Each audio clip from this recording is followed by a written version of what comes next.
What's going on, everybody? Welcome to Dissect the Film, where we dissect your favorite films, film franchises, and TV. Today on episode 83 of the podcast, we are starting week 1 of our 2022 holiday favorites. This week, we are doing Angela's pick, the 1990 Tim Burton classic, Edward Scissorhands.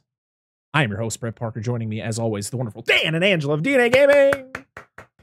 Hello. Hello. Dan, welcome back. I think I just went through puberty at that moment. Hello. You're like, oh, yeah, right. Why was I so high when you go through puberty? No. Dan, you went so low, your mic couldn't even pick you up there. Oh, no. I tried. Hello. Oh, goodness. Well, hello, everybody. Dan, welcome back. Hello. We missed you last week. Oh. I know. I did. Oh, my God. And I'm kind of sad that, you know, reading that Rogue One is like one of your favorite Star Wars movies. I'm like, I kind of picked it because I figured Dan wasn't going to care if we covered this without it. I'm not mad about it. It's fine that you picked it. It's not like, but like, I'm not like, oh God, Star Wars. Like, if you did Empire Strikes Back, then yeah, like that's what I want to be. Like, as far as the rest of them, I do enjoy them, most of them. But no, I'm not like losing sleep over it. It's your favorite character, Jar Jar Binks, right? Oh, you know it. Gotta love that one. You know, just that. Jar Jar. Jar Jar Binks. Oh my God, dude. I remember fucking did that. Oh, well, old school meme. I can't bring up. It's too much to explain. Yes, it's not good to be back. That trip to Atlanta was long. You're never allowed to leave again. Being a week, you know, spending a week away from your family it feels way longer than that. So, well, the fact that, in a nutshell, every day I went to a class for my job to get certified in various fields of pulling water out of various things, sucking it, if you will. I'll tell them what it was. So yeah, I'll tell you. But it literally, we woke up in the morning. Mm-hmm. It's like 6, 7 o'clock. Went to the class, left, ate, studied, slept. 5 days straight. That's what I did. And the classes would range from 8, which almost never happened, to 10 to 12-hour long days. Yikes! Yeah, it sucked. Mm-hmm. I literally did. I did nothing. I brought my Switch with. I brought my Magic cards to play. We did none of that. It's literally exactly what I told you is exactly what we did. Yikes! Yeah, it sucked. Doesn't sound fun at all. I didn't even listen to the last. I didn't have time to listen to the fucking last week's episode. I was like, I'm going to listen to that when I got time now. I'm so far behind with podcasts. I haven't even listened to our last episode, so I'm getting there. Fair. I'm catching up. So many podcasts, so little time. So many. But today we're back. We're on to year 2 of our holiday favorites. You know, we like to say holiday, you know, to make sure we're covering all the bases here. But we picked, or you know, every week each of us picks our a favorite of ours to cover. So this week we're covering Angela's movie, which is the 1990 Tim Burton Edward Scissorhands, and then Dan will be next week, and I'll be the week after, and all, you know, so on and so forth till the end of the month. But this week, yeah, focusing on Edward Scissorhands from 1990, starring Johnny Depp, Winona Ryder, Anthony Michael Hall, Diane Wiest, Kathy Baker, Alan Arkin, and the late great Vincent Price. I literally just watched this movie, no joke, about a month ago, just kind of out of the blue. It was on Disney Plus. I was like, I haven't seen this movie in a while, so I'm gonna give it a watch. And then of course Angela picks it, so I'm like, wow, I don't know if I've watched a movie like back to back like this, like so close together, in a long time. Because usually there's just so many movies out there I gotta watch. I can't watch movies on repeat anymore. But let's go around the room, of course, and talk about what our feelings are on this movie and our latest viewings or our history with this movie. And we're definitely going to be starting with the one who picked it this week. Oh, shit. Okay, I thought you were going to go last. Angela, why did you pick this movie? Yeah, why the fuck did you pick this movie? Why, Angela? What's wrong with you? Okay, is this the best movie out there? No. By far, it's not. Okay. But I just love it. I can't pinpoint one reason why, other than, you know, I love Tim Burton. Don't hold that against me. I'm not gonna hold it against you. Fuck the people. There will be others. Oh yeah. There's a lot of craziness in this from start to finish, but I just love it. It's not, it's not a great movie, but it's nostalgic, I guess. Oh yeah. More for me. Absolutely. Like, I still remember watching this on TBS when I was a teenager. I think that's how I watched it for the first time when it was on TV. I was like, oh, what is this? Yeah. Yeah. Like, that's where I watched a lot of my movies, and I was like, that's Johnny Depp. I was like, this is awesome. I love Johnny Depp. But yeah, I love it. Yes, there's some very he'll probably point out some weird scenes where you're like, huh? But it just makes the movie great. You good? Yeah, I'm good. I know where this is gonna go though. Okay. This is a weird ass movie. Like, it's really fucking weird. It's like that Tim Burton weird. That is why I don't usually like his stuff. But it's a weird Tim Burton movie. There's really not an extra to that. I mean, I love Vincent Price. I know this is one of his last on-screen roles. His last on-screen. Yeah, so, which is cool because I adore him. We'll talk more about him in another movie where he's the star of the film.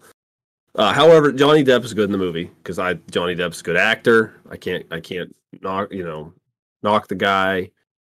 The dad in this, I know it's not the same actor, but he really reminded me of the dad from Beetlejuice. I mean, I know it's a Tim Burton movie. That's just. So you think Jeffrey Jones and Alan Arkin are very much similar?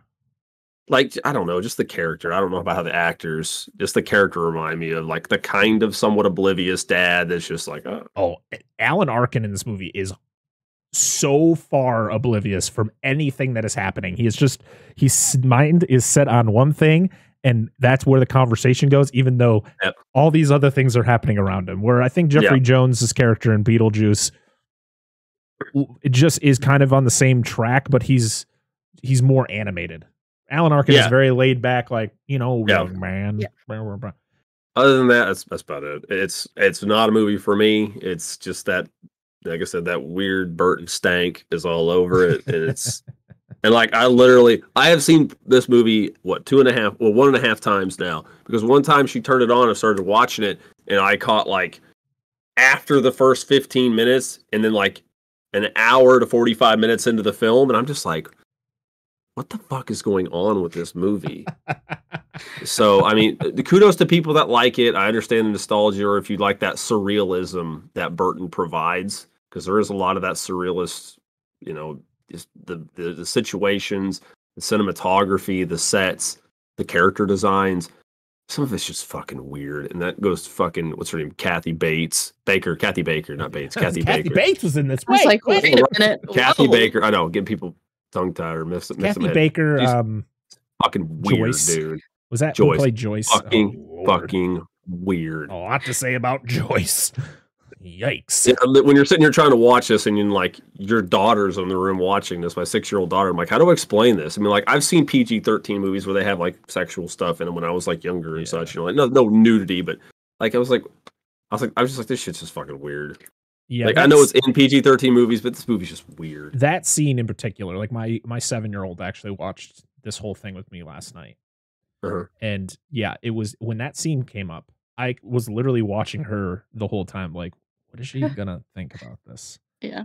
Like, is it just kind of a blur to her? Like, she just doesn't understand it. She just doesn't want to ask me. Like, I want to know what's happening, because this scene, I would have asked many questions. What the fuck is happening?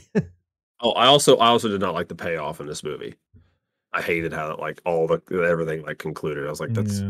But anyway, that's it. That's all I gotta say. This is not for me. I know people like it. Whatever. It's Tim Burton. I like that couple of the actors. That's it. This movie, I agree. This movie is weird as hell, but I think that's the charm. I think that really is that Tim Burton stamp on it.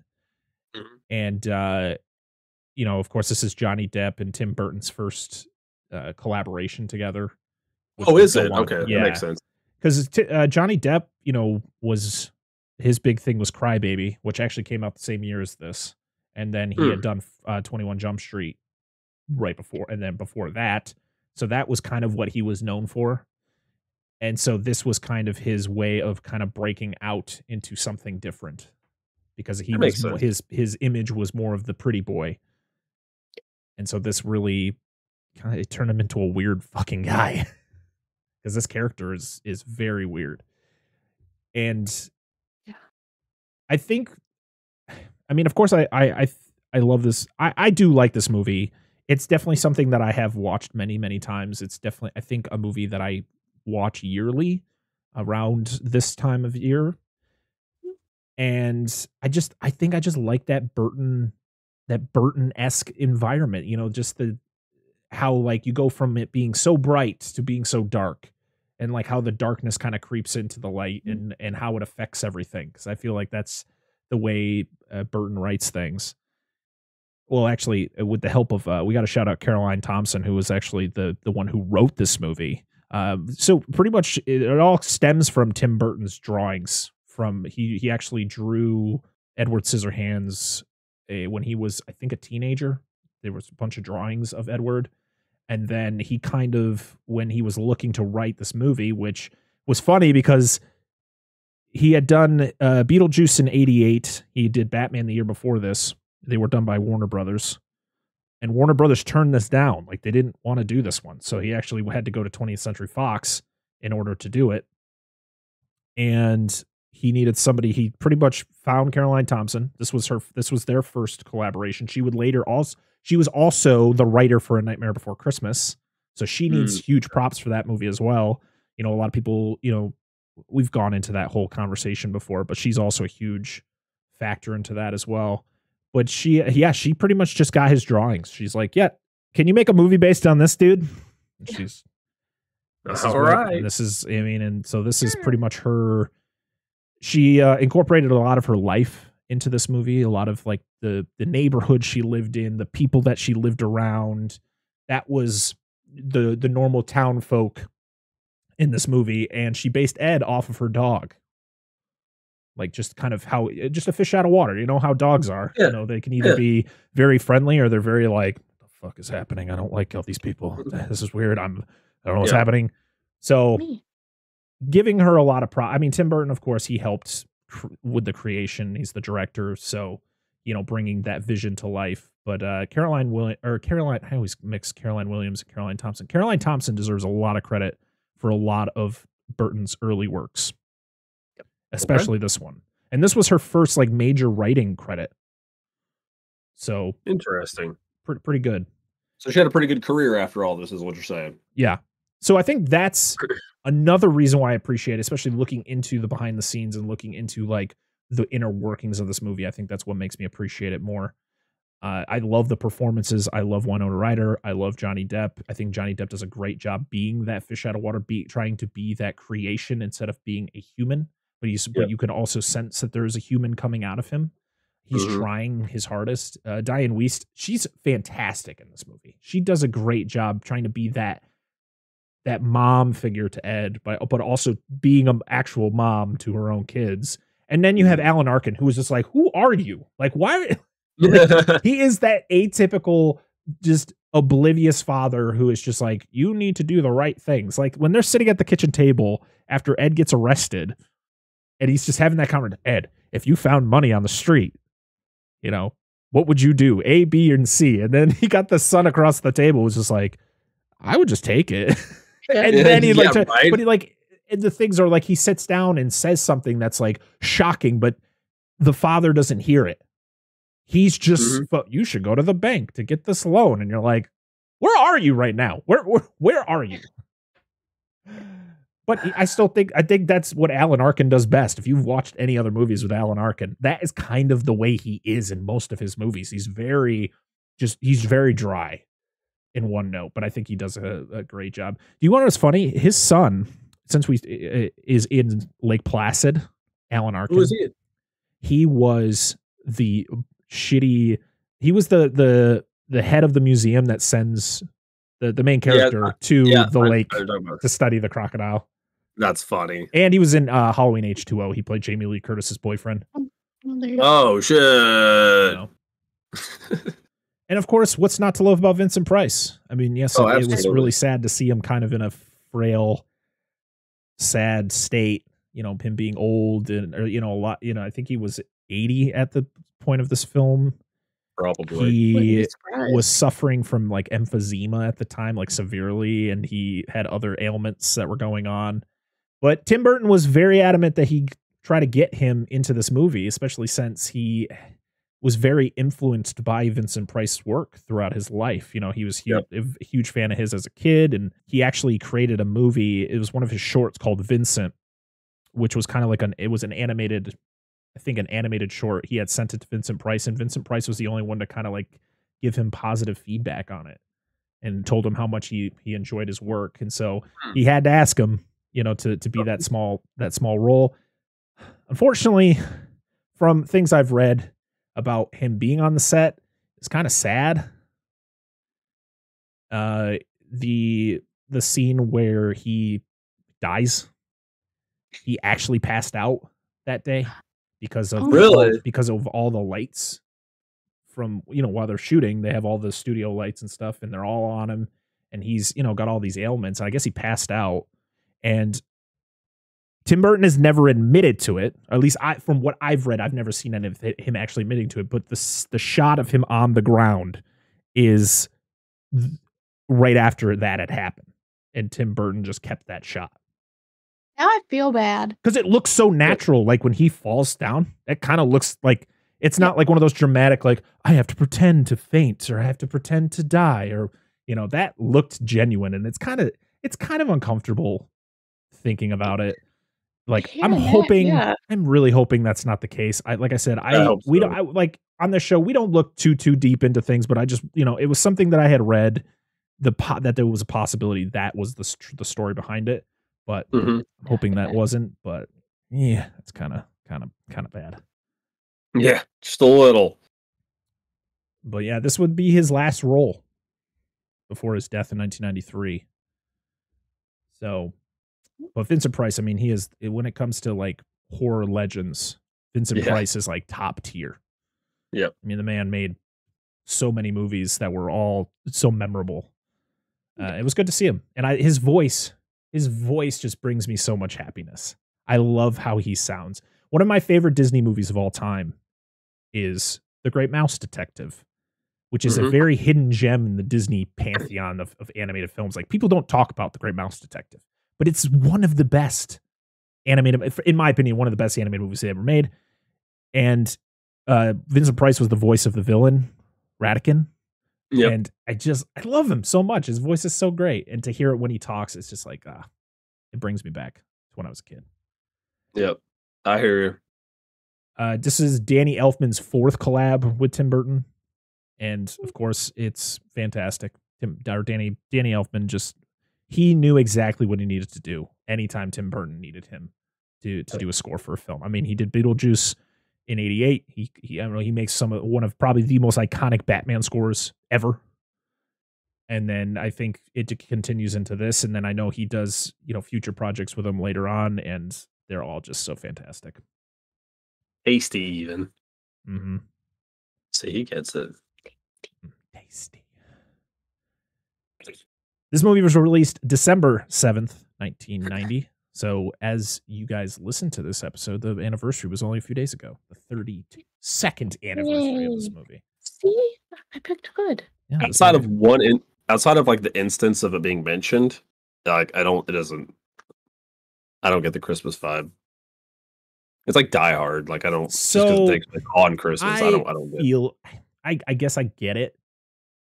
I mean, there is the end scene where it literally takes place around Christmas time because they're talking about a Christmas party. I mean, it's one of those. Yeah, I think when you think about Edward Scissorhands, you don't think of it as a Christmas movie.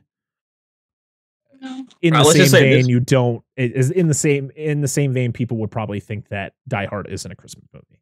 But when you tell me that Gremlins isn't a Christmas movie, you're fucking out of your mind. Well, he literally gets Gizmo as a gift. I hate when people tell me that. Like, This movie is as much a Christmas movie as Die Hard is. Absolutely, I agree, 100%. But like you said, for Gremlins, I agree with you because that's more of the central part of it. Is exactly Gizmo being given as a gift on Christmas. Exactly, it takes place around Christmas. Yes, where it's not on Christmas. I understand that. And like I said before, this is a movie I yearly watch around this time of year. So yeah. I mean, it's all based on how people feel about it. You know, people say whatever they want. And that's true. It is what it is. I say a lot of what I want. Exactly. That's why we love you, Dan. That's right. Until I get kicked off the show. One day. Yep. I knew it. Line me up, baby. He is counting down the days. He is Xing his calendar. Like, all right, I made it to 83. Did it, guys. Nah, we'll let you get to 100. There you go. I'll never suspect it. Never. Till I come in and like, oh, Dan, you know, we're going to do this episode, but on second thought, you can go. Yeah, you can go take a nap or something. Yeah, just go ahead. You just go on to bed. See yourself out. Absolutely. You don't have to tell me twice. Just take my pants off and walk away off camera. All right. It's final day of work, man. Gotta make it worthwhile. Yeah, exactly. Cut that out. Tell your boss fuck off, and then you walk off. Yeah. Smallest censoring job anybody's ever gonna do. Nope. I have already told them what I'm gonna do when I quit. If I quit. It's probably not the same thing. Wait, you already told your job what you would do if you quit? Yep. Oh, you're not supposed to do that. You're supposed to make it a surprise. Oh, I think it's hilarious. I said if I ever wanted to get fired, I would stop a shoplifter. I would like tackle them because that's immediate termination. The motherfucker took Tic Tacs, and he's like, just clubbing them in the back of the head. Like, it's over. He dropped it. Like, that's never over. I mean, Charlene thinks it's funny. I think it's funny. I do want to shout out a few more people in this movie, including Robert Oliveri, who played Kevin. Macaulay Culkin was actually up for the role, but unfortunately he was busy doing Home Alone at the time, so yeah, that kid couldn't work. I like this. I think the kid did a good job. I like his attitude. I'm trying to think. What? I swear he looks familiar. Honey, I Shrunk the Kids. Ah, that's where you're from. I knew I recognized you little shit. I'm like, where is this guy? Oh God, I can't ever pronounce her name. Conchata Ferrell. Yes. She is fucking hilarious. I love her. I watched 2.5 Men a lot growing up. Yeah. And she, of course, is prominent in that show. And pretty much anything I see her in, she's hilarious. She continues in this movie. She's actually one of my favorite, like, of that group of ladies. She's like my favorite. Because she's always just like out there. She's like, either I'm supporting or I'm calling the cops. No, she's like, oh, Edward, I'm calling the police. Yeah. We got Kathy Baker, who plays Joyce, and God, I hate this character. I can't wait to talk more about her. Avon calling. Oh no, not her. No, that's Peg. Never mind. That's Peg. That's Diane Weist's character. Yeah. No, I hate Joyce. Joyce with a sucks. passion. Joyce sucks. Caroline Aaron, who played Marge. Which one was Marge? She's the one with the poofy hair. She's the one with like the afro look. Wait, I have to. I think it may have been. I can't remember their. I can't ever remember their names. Yeah, there's a lot of them. And then Olan Jones as Esmeralda, who another character that kind of weirded me. Like, she was one of those characters where I feel like I get why she was there, but also if you didn't have this character, it wouldn't have changed anything. Is this the Hail Satan lady? Or yes. Sorry. It's a demon. He's sent from the devil in the fiery pits of hell. I'm like, what? And her facial expressions just don't match what she does. No. Like, she just doesn't seem that crazy. It's just like, okay, so you're going to read this line? I'm like, why is she here? Like, ma'am, calm down. He's not a soulless demon. He's a soulless appliance. It's two entirely different things. Fuck. Oh, God. She's like, I told you. That's what it's like anytime I go into town. Well, people start yelling that at me. He's like, how can you people tell? They have like a soul detector. There was a bunch of people who were offered the role of Ed in this movie. You had Tom Hanks. You had Gary Oldman. That would have been weird. Kevin Bacon? No. Jim Carrey was considered. Oh, God. Caroline Thompson actually liked John Cusack for the role. You also had William Hurt, Robert Downey Jr., and even Michael Jackson was like, I'm interested. And they're like, okay, we'll talk to you later. And they never talked to him. Stand over there. Let's go over there. Stand over there, Michael. We'll call you. Yeah, so they brought in Johnny Depp. Tim Burton really had no idea who this guy was because pretty much his claim to fame was 21 Jump Street. But he was like his first choice for the role. Like he didn't know much about him, but like he just kind of fit that mold for the character. And I guess from what I've read is that when Johnny Depp read the script, he like wept, like he cried a lot because he was I guess it felt very personal for him. He's in fucking Platoon. Yeah, bro. I didn't know that either until I saw Platoon like maybe a year ago. I was like, wait, Johnny Depp's in this? We watched that not long ago. I was like, yeah, he's the kid that dies. Yeah. It's the upside down. Yeah. So in order to get into character, Johnny Depp actually watched a lot of Charlie Chaplin films to kind of get certain movements and where he would go. I don't know how that works out when I feel like there's not much Charlie Chaplin in Ed. But sure, I love what people do to get into characters where it's like, that makes no sense, but all right, cool. Winona Ryder wasn't the only choice, of course, for Kim. Drew Barrymore auditioned for the role, which I don't think would have been terrible. I think young Drew Barrymore was fine. She's bubbly. And imagine if Crispin Glover was Jim. Oh my god, that would have been weird. That would have been weird. So weird. But instead, we got shitty Anthony Michael. Listen, I don't think Anthony Michael is shitty. I think Jim as a character, this dude sucks. Well, I think it'd been funny if they had what was the guy's name? You just said it. Anthony Michael Hall. I know before that. Or Crispin Glover. Yes. He needs to do his dance moves. Yes, from part 4. Yeah. Please. Yeah. Yes. Awesome. Then I would have been fine with it. Like, this movie's a lot better now, just for the dance moves. But carry on. I love it though. Reading about Alan Arkin reading the script, and he's just like, "This makes no goddamn sense." That's all I can imagine him saying when he reads it. What the hell is this? And of course, Tim Burton specifically, Caroline Williams, of course, wrote the character of the inventor specifically for Vincent Price. It was literally no one else but Vincent Price. That was the kind of the deal of the whole thing.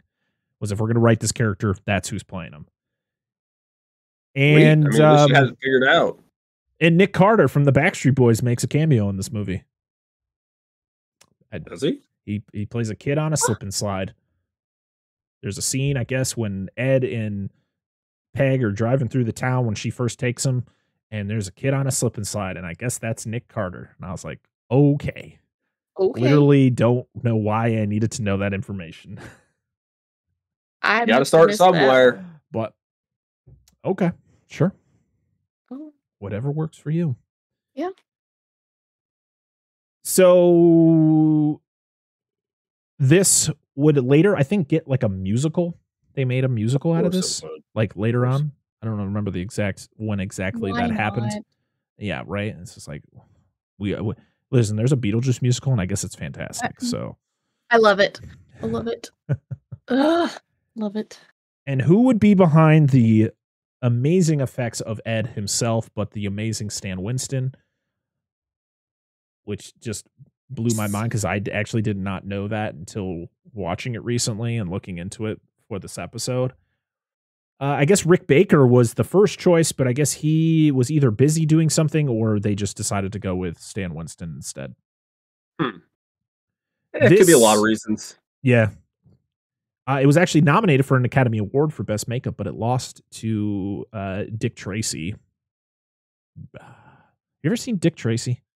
I've not. I just know about his comic history. I mean, I remember when the movie came. I mean, I vaguely remember after the movie was released because I remember like seeing the VHS and stuff, and there was some hype around Dick Tracy, and then that's it. That's all I got. It's weird. Okay, maybe it didn't. Maybe it didn't have a musical. Maybe I'm wrong. I think I'm thinking of something. Oh no, it was. It was a theatrical ballet adaptation. Oh, Joe, that's entirely different. Back in 2005. That could be very interesting. Theatrical ballet. Ballet with scissors. Oh my god! Hey, listen, safe. It's not really running; it's more prancing, so it's not quite the same thing. Don't run with scissors. Nobody says don't prance with scissors or ski or slide or gallop, trot. Could you imagine though, the person playing Edward and the person playing what's her name? Kim. Kim, like not running toward each other, but dancing toward each other, and he puts his arm out and like stabs her or something, impales her. Pokes her eye. No. Oh Lord, that's not safe. Excitement. I mean, you gotta have excitement somewhere. Well, yeah, murder, death, MDK, bitches. Not no Murder, death, kill. Just a flesh wound. Just but a flesh. Here's another random fact about this movie. In 2008, the Hallmark Channel purchased the television rights to this movie. Okay. Yeah, this is like an odd play, Hallmark, but go ahead. All right, cool. It got sequel comics, which of course it did. Why do we need sequel comics for Edward Scissorhands? No one will know. And they made a fun little commercial that was kind of like a sequel to this back during Super Bowl 45. Where it was Winona Ryder back as Kim, much later, and Timothy Chalamet played Ed's, like, their kid, and he's got the scissor hands too, and she's trying to like teach him how to. It was a Cadillac commercial. Of course, way to go, fucking Cadillac. Nothing makes me think, man, I want a luxurious car than a man with scissors for hands. But yeah, that's all the fun behind the scenes stuff. I don't know. Oh wait, we didn't talk about the budget and all that. It had a $20 million budget and made $86 million worldwide box office. So it's a good turn on investment. Multiple times its budget, it's deemed a success. And I'm glad we didn't get a sequel for this because I don't think. Oh, thank God! What could you do with why wasn't there a fucking television series? The Adventures of Edward Scissorhands and him and his like antics with scissors. Have you ever seen the drawings? Look them up. No. They're actually really cool. It's that very gothic look to them. It's Tim Burton's drawings. Like if you've ever seen his original drawings from when he originally drew Ed back when he was a kid or a teenager. Really cool. I'll stick to my salad fingers, thank you. Rusty spoon. Yeah, there you go. I like my rusty spoon. Oh my God, that show. Salad fingers is so weird. Love salad fingers. Real weird. So weird. All right, are we ready to jump into this plot? I think so. Right. Yes. Let's do this. So the movie opens to a Gothic castle tour while Danny Elfman's beautiful score plays through this hallway. I love it. Everything about this. Fantastic. We then get a really, I don't know how you guys felt about this, but the effects, the makeup effects on Winona Ryder to make her look old was really weird. I mean, I get it was 1990 and she was only 19 when this movie was made. So counter argument. Yeah. Movie made right around the same time that has better old people effects. Gary Oldman in Dracula. Yes. We're going to cover that someday. Just let you know. That has titties in it. And it's got Winona Ryder in it. Oh, shit! This almost did. Yeah, Winona Ryder was in that too. God. And Keanu Reeves' terrible accent. Whoa. Whoa there, Dracula. Don't suck my blood, man. That's exactly how I envision. I love Keanu Reeves, by the way. I do too. I love him. I'm sorry, but it's so funny. Oh, Jesus. So yeah, so old lady Winona Ryder tucks her, I thought it was her grandson. It looked like a boy, and then it's a different angle. It was a girl. I was like, oh shit, I had to cross it out. Tucks her granddaughter into a massive bed. This bed is fucking huge. Does she sleep in it too? Does Kim sleep in this bed? Oh my God. You had like 6 people. You feel like you're just getting eaten by it. Like, oh, help it's literally like this tiny head in this massive bed. Like, what is happening? Did you not see her at the end? All you could see was her head. She's just like so cushy. It just slowly absorbs her into it. Help me. Get me the rope, Grandma. She gets the winch. I can't feel my arm. Turned into a completely different movie. Oh Lord! And she tells a bedning. And she tells the story of Edward. We get a really cool sky view of the town and the mansion on the hill, which are all done in miniatures. You can definitely tell it's not the real town, but it looks great anyways. And then you meet Peg. She's an Avon lady because she knocks on Helen's door and she's like, Avon calling. Like, yes. I love this conversation because Peg is trying to sell her on new product. And she's like, well, what about if some of the old stuff? And Helen just goes, Peg, you know, I've never bought anything from you, right? She's like, I know. Bye, Helen. Just slams the door in her face. That's what they had to do. Oh, and then we meet horny housewife Joyce, who's just majorly trying to get in the repairman's pants. And you notice that all of her clothes are see-through, by the way. You can always see her underwear and her bra every time. Like in her, she's got like the green pants, but she's got like pink. I was like, this woman is weird, man. I will say this, as much as like I noticed that kind of stuff, didn't even pay attention to it in this movie at all. I'm just like, no. I just thought it was like it adds to her the way her character is. It just like makes sense to her character. She always wears a light colored shirt with a black bra. Not even Gatorade could touch the level of thirst this lady has. Oh Lord, she gets thirsty, bro. No shit. She needs a Gatorade, like the ones they put on the sidelines at a football game. She needs that much Gatorade. Oh yeah, fuck yeah, she does. She used to swim in that shit. Ma'am, how long have you been divorced? Long. I don't think she's divorced. I think she is. She's with that one dude. Well, yeah, was that her husband? Was that the guy? Was that her man? Yeah. And she's just around messing with everybody. That's right, because Victor mentioned it later when in the salon where she's trying to. Oh yeah. And he's rape's rape, bro. Well, no, he runs out and Victor's like, what's your husband gonna think? I didn't even think about that. Well, I realized that when it came in, like I got a feeling it was like they were both like the really attractive people in school, and like she kept up with it, but he didn't, and he just stopped giving a shit. He's like, I got her. So who cares? Yeah. But yeah, she's horny as hell, man, and she's really pissed off when Peg comes to the door, you know, trying to sell her Avon. Huh? She's worse than you. What? What? No. Exactly. The guy, her husband either just does not care or just doesn't have a dick left at this point. She probably just stripped the bark off that tree. Yo. Jesus. It's quite sore down there. I need to put some hydrogen peroxide in that thing. Hydrogen peroxide? What are you doing? Shit. You gotta make sure you gotta make sure you clean that bitch real good. You gotta feel that stain. Peg's she's not doing so well with her Avon stuff. You know, nobody cares. If she sells door sex toys, fucking Joyce would buy her the fuck out. Yeah, seriously. She is in the wrong business in this neighborhood. I love how she walks by Esmeralda's house. She's the very religious one, and she just doesn't. She's like, "Yeah, I'm good." Just keeps walking. No kid. Don't blame him on that. She gets in her car. She's all defeated, and she looks up at the very out of place mansion on the hill, just surrounded by darkness. She's like, "Why not? Let's go up there." That's what I would have thought. She gets up there, and of course the gate's down. So she's like, "Let me just drive on in." Yep. She gets there. Yeah. She sees all the beautiful like bush animals. What are these called? What are these fucking things called? Topiaries. Yeah, topiary stompers. Thank you. I'm like, are they? Yeah, I couldn't think of it, but they're amazing. I love it from The Shining, the book. Yeah, because they talk about those all the time. Yeah. Yes. And yeah, they're everywhere. They're amazing. She's in awe. She goes up to the house. She knocks. No one answers. So she just walks in. I swear to God, some person knocks at my door and I don't answer and they just walk in my house. I'm drop kicking them in the face. I will drop kick them in the face.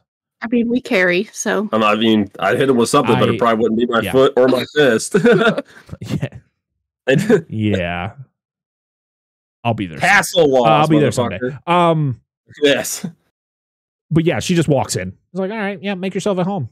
And she's just like, Avon calling. Hello. I mean, the whole interaction between her moving her mirror to see the house to the whole end of this scene, it's just one big poor decision. Yes, absolutely. It's all Peg's fault. This whole movie actually happened. Just leave It's Ed all up there. illegal. Other than her moving her mirror, it's all illegal. Kidnapping, breaking and entering. I found this boy who's actually a man. He's a man-child. He's a man with knives for hands. Freddy Krueger? No. No, different. Yeah. So yeah, she and also she walks into this house and doesn't shut the door behind her. Like, bitch, it's cold. Like, that's rude. Like, what are you doing? You don't know if somebody doesn't live here or somebody's dead. And where was the skeleton? Did Ed actually get rid of the body? As you later find out, the inventor dies, and it's like, where's the body at? He probably just ate him. Or he like chops him up with his scissor hands and just buries him. Like little hot dogs. No, hopefully not. A crisis? So yeah, she wanders the house. She's looking for somebody, and then she hears, of course, somebody scurrying upstairs, so she's got to follow it. She finds Ed, like, kind of huddled in a corner. She's like, come on out there, son. And he's got his knife. She's like, whoa there, back up there, son. Stand down, drop the weapons. I can't, they're my fucking hands. Well, we get that exact situation in this movie. Pull over again, officer. We can't pull over any further. I'm sorry. I don't know. That's why I thought. Damn it. Go ahead. God, I can't wait to cover Super Troopers. Fuck. Mother of God. Mother. Do you boys like Mexico? Yeah. All right, back to Edward Scissorhands. So many quotes. I cannot wait to cover that movie. Ed has a rough time on the. Actually, before that, she asked why his face is all scarred up. Like, because he has fucking scissors on his hands. Like, I would have done the same. I probably would have cut my dick off by then. Like, oh no!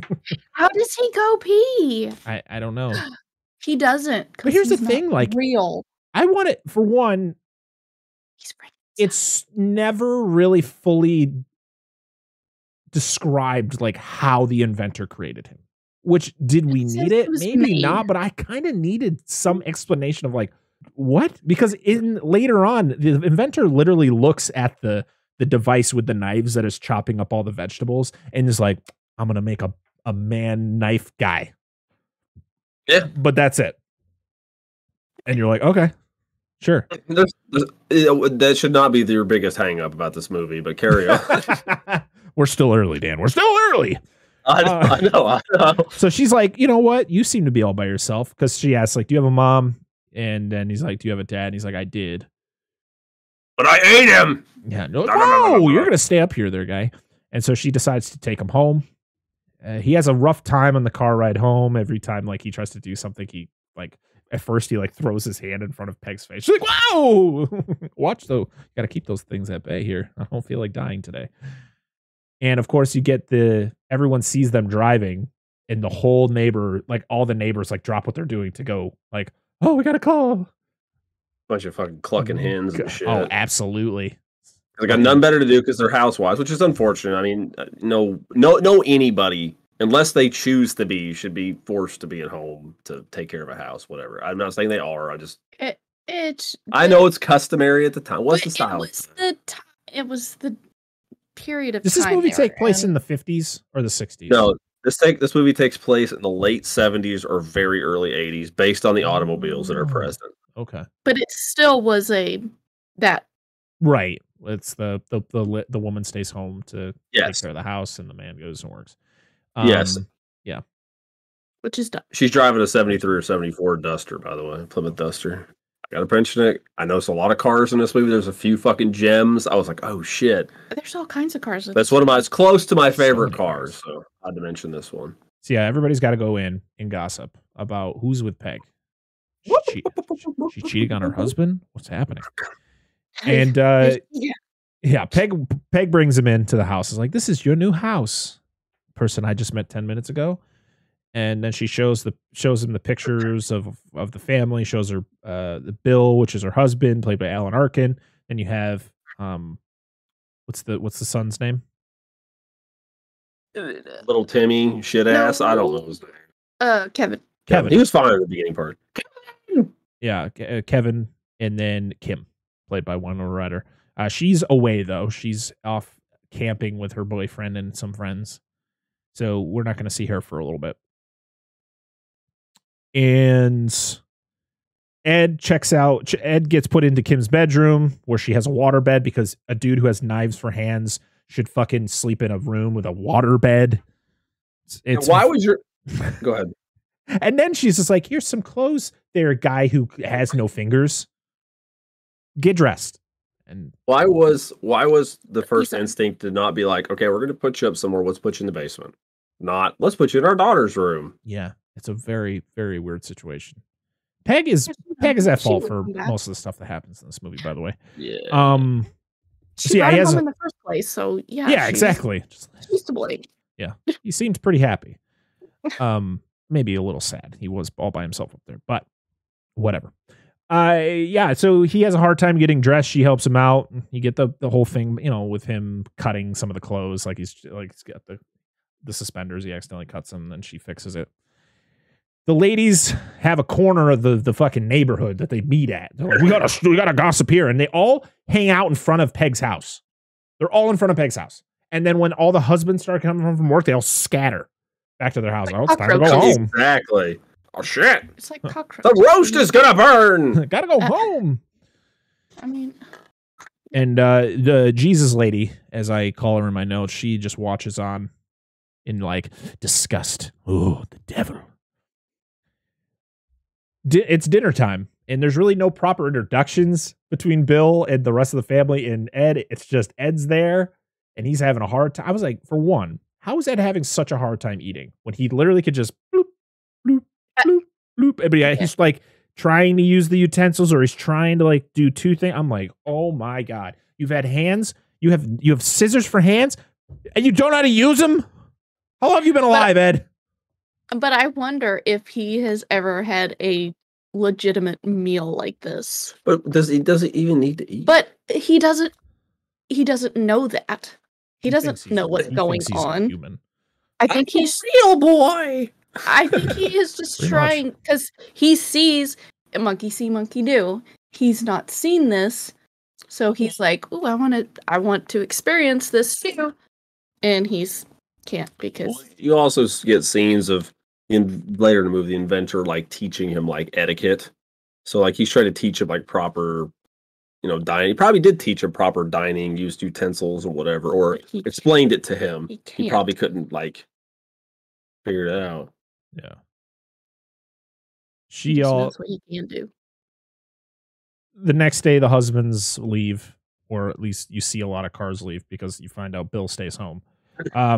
And Peg is trying to like touch up Ed's face with all of like the Avon products, but it just doesn't work.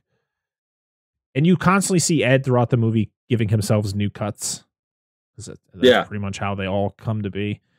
And after that, he goes outside where Bill is kind of trimming the hedges. You got Kevin and his friend up listening to the baseball game, I think it was. And Ed comes out and he just starts going ham on this hedge. And he creates this massive dinosaur hedge out of a hedge that's not even remotely as tall as this dinosaur, but somehow created it. I'm like, all right, that makes magic. A lot of no sense. And all the ladies are super nosy. But first, you have Jesus lady who just walks into their backyard. And she's like, he's from hell. He's a spawn of Satan. Ah! He's like, get the fuck out of here, Esmeralda, you weirdo. Don't you have a hunchback to hang out with on Notre Dame? Well, that's a good poll. That's a good poll. It's like, don't mind her, Ed. She said the same thing about the Maytag man last week. I missed that line. That was funny. Yeah. So she didn't. She doesn't say that? I thought she said that. No, I just made shit up. No, I'm glad it was convincing. Good job. So yeah, all the ladies from the neighborhood, they knock on the door. They're like, oh, you got to introduce your friends. So you got to have a barbecue. And she's like, I do. And she's like, yeah, I'm going to bring my freaking, what was it? Ambrosia salad. Yeah. It sounds terrible. It probably tastes terrible. It's just terrible all around. Ooh. Doesn't this just scream like I know these like this group of women just like reminds me of like HOAs. And like certain like place where like certain subdivisions and stuff, you have like HOAs. There's only certain things you can do, and you got to do this, and you got to do this. This is just what it reminds me of. Cause see, that's Ambrosia's house, and I think it looks disgusting. It looks like ass. It looks awful. Is that a fucking marshmallow? There is marshmallow in it, I think. Yeah. Why? It's a fruit cocktail, pineapple, grapes, marshmallows, and then I don't know what. It doesn't sound terrible when you describe what's in it, but like just looking at it, it looks like vomit. But I think it's like cream cheese or something. Yogurt. Oh no. Oh, that one says yogurt. Okay, just eat all these things separate. They're fine apart. Don't put them together. I'm not like, you know what sounds really good right now? I like macaroni and cheese, and I like ice cream, and I like fucking bacon. I'm not going to like throw them all in a dish together. Ooh. Or man, that ramen / pot roast went together really well. Actually, it might. Fuck. That ramen pot roast. If you made pot roast and just put ramen noodles, no seasoning, just threw it in the pot roast. But you season your. Oh gosh, you're making me hungry. That could be good. That could be awesome. Because you get like a noodle with it. Oh, anyway, go ahead. Sorry, I got some Chinese left over. About to eat after this. Ed has a flashback. He's gonna rip that ass apart. He's Jesus Christ. Sorry. I don't know how Ed has a flashback to this because he wasn't even created yet. But we go back up to the mansion where the inventor is watching holiday cookies be made, and the school like Rube Goldberg machine and little walkie cookie cutters. Really cool. And they get like they get caught. So you see like them dragging like their feet. They get like 2 cookies out of like this huge thing of dough. It's like that's wasteful. But they can't do anything because they're like barely hitting, and then it's so many like more cookies. floppy. Visually, that does look very interesting. That fits the aesthetic of the movie. Yes. And he gets to the device that is chopping up all the vegetables, and he's like, "Ooh, I have an idea." Cuts back to the present where the barbecue is going on, and Joyce has the hots for Ed, and it's weird as fuck because her husband's there. At least you think it's her husband. It's never really clear. It really is. Question. Joyce, if she... I was tapping your arm. I'm not like you where you beat me. You're just like, oh, pop, pop, pop, pop. Hey, damn! Oh, God, not again, wife. I don't want to explain the bruises. Uppercut to the jaw. Just kidding. Just kidding. So, if hypothetically, if Joyce ended up having sex with Edward, is that no different than riding the dryer or washing machine or a Symbian machine? That's the word. Is that no different? You think he has settings? Like, does he have a penis? Here's the thing. Does he have a penis? I mean, probably. It's probably like a blender. Does he have settings? He probably does. There's like quick dry, gentle. No, it's got multiple. colors. It's got multiple functions, so he can do the normal deed, but also it has vibrating function. So like he could, I don't. That's as far as I'm going with that. He has 2 spin cycles. He could give her the old. He could give her the old half. By the way, everybody, we are not a show for children. Please don't have your kids listen to our show. Please. Frankly, neither is this movie. That's very. There's a lot of lusty ladies. So I know it's PG-13, but then we've got our oldest. He's like, they can't do that. I was like, don't worry, there's no booba. Like, don't everybody go freaking out. It comes close. But yeah, I didn't, just so everybody knows. I did not come close at all during this movie. No. Joyce didn't do anything for me. Ed gets fed up, gets fed by all the ladies, and in actuality, Johnny Depp threw up a bunch of times because he actually was getting force-fed a bunch of food, and it caused him to throw up a couple times. Really? Filming this, yeah. Damn, so like legit. Okay. And it's so great. Oh, go ahead. I kind of get that. Okay, so my dad had carpal tunnel surgery when I was in high school, and Mom had to help because he had it on both hands. Oh God, that's at the same time. He's like, I want to get it done.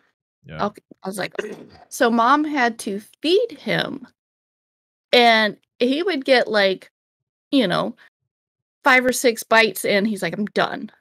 So I can see why you don't eat at the same rate as you would if you're feeding yourself. So I can see why.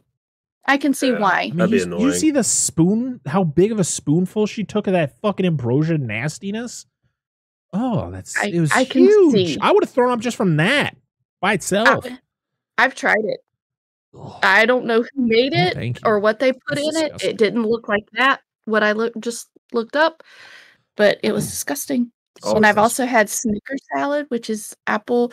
It's whipped cream, green apples, and Snickers. Why? Just eat them apart. That's another. Why? I'm like, why would you put this together? And it's okay. We need to add everything together and make weird fucking concoctions no one asked for. Yeah, you know who does it? Fucking white people. I guarantee it. White people are so stupid. I know, like we're bored. Let's just mix shit together. We're so stupid. I love the whole thing though, where Bill comes up and I can't remember what he says, but Ed still has food in his mouth and he's just like, I thought these were shish kebabs. And he's like, what? He's like, I thought these were shish kebabs. He's like, no, Ed, it's just a figure of speech. I can't remember what he says. You gotta learn to stop taking things so literally. Yes, that's what he says. He doesn't know. Yeah. So we then get another flashback where the scientist is reading a very boring book, and I love how he even admits to it. He's like, yeah, this is boring. Let's read some poetry. And Ed is in pieces, and he's all clean cut too. Like, he doesn't have the crazy hair he has later on in the movie. And yeah, Ed seems pretty happy. This is where he teaches him how to smile. He's just like, very awkward. Mm-hmm. And this is where we meet Jim, Kim, Flim, and Flam. I don't know the other fucking characters' names, the friends. And nobody cares. In his cool flame van, man. Oh, yeah. Nice flame van, man. You're the coolest guy in the neighborhood. We gotta get our own van, bro. Yeah, we're gonna get. Yeah, what the fuck, Jim? That's so important. Oh man, so Kim is home from camping, and this conversation is so fucking weird. So Kim is like, of course, her parents aren't as crazy, I guess. So like, she doesn't tell them she's coming home early. It's like, like, if your kid came home early from something and they just came home, would you be mad at them for not like letting you know beforehand they were coming home early? I would like to have known. Yeah, I mean, I get that, but like, if they just like, if he just came home and it's like, hey, I came home early, I'd be like, all right, glad you're home. Yeah, like I'd be like, everything okay? You know? Yeah, exactly. Ask like those questions. But like, if it's when they come, it's when they're not home when they're supposed to be. That's when you're like, shit. But like, where you at? Jim's dad, I guess, is a piece of garbage, and that's why Jim is a piece of garbage. Yeah, because we don't ever see Jim's dad, do we? Nope. Okay. You just hear about him a lot, and so. Yeah, he just talks about how his dad just gets mad at him. It's the stupidest things and doesn't let him use anything in the house. That says he has like his own room with all of his fun toys. And yeah, Kim gets home and, she's, she comes into her room you go to your room. You shouldn't have to like, well, is anyone in here? Someone I don't know? I'm going to start getting undressed now. Yeah. And she finds Ed, and Ed gets scared, and he just literally punctures so many holes into that waterbed and explodes. Yeah. I'm gonna take a shower. Yep. So they then bring him to the basement, which is, like Dan said, should have been the first thing they did. Should have never went into Kim's room. Should have always went to the basement. And Bill is just he's an older guy who doesn't understand women at all. I mean, no man does. But he talks about how teenage girls are crazy. They have the gland thing. That's what makes them crazy. And I'm like, what the fuck are you talking about, Jim? It's like a weird way of saying talk about their periods, but he just doesn't know how to talk about it. Guys, I mean, there's still men that think that women can turn that shit off, and boy, do I wish I could. Well, stuff. I was saying, men also have the gland thing. That's why they want to put their dick in every hole possible. Very, very, very true. We do. So yeah, Kim gets properly introduced to Ed, but Bill gave him a little bit of some really strong alcohols. And what is that? Lemonade. Yeah. Oh, yeah. We'll talk about the next scene. But it's Ed. Yeah, Ed is fucking done, and he claps right in front of Kim. Because then, the next day he goes over to Joyce's house to do some maintenance, like to do some landscaping, and she brings out actual lemonade, and he is like, lemonade? No, I don't want it. Yep. Vomit. Kevin brings Ed for show and tell, which, to be honest, I didn't remember this. I didn't remember the scene happening when on the other viewings. Like I must have just completely blocked this out of my mind because I'm like, oh, he actually does, because he mentions it earlier. It's like, Mom, can I bring Ed to show and tell? Yeah. And I thought that was it. I don't remember the actual show and tell part, but he does. He brings him for show and tell. He cuts up all the cool things with the paper, and that's about it for that. Kim's boyfriend sucks, as we talked about earlier. Jim. Yes. For one, you got a boyfriend whose name rhymes with yours, so it's stupid. And yeah, and I was like, I feel this dude sucks because his dad sucks, and he like treats him like shit. And of course, like that's the way he gets treated, so he's got to treat others like that, which isn't how it should be. But that's just the way Jim works. And Jim goes over for dinner, and it's just a weird dinner. It's a whole thing about how Jim talks about how his dad bought all this stuff, but he can't use it. He won't help him buy a car. And Bill's like, well, yeah, he shouldn't. You should buy it. You could get a job, buy your own car. It'll mean more to you. Okay. Thanks, Bill. Ed is he's doing some maintenance the next day. He's doing some maintenance on a hedge, and a dog, a very hairy dog, comes over and is like, this dog looks great. How much worse can you make it? Well, he makes him look awful. And he finds out he's really good at grooming. Why do people like their dogs looking like this? This is horrendous. This is dog abuse. All right? To make your dog look like, it looks horrible. And for one, it's not even the same breed of dog from the one he starts trimming to the one that shows up. Because the one that shows up is a poodle. And the other one that he cuts, I don't know what the breed is, but it's not the same thing. Okay.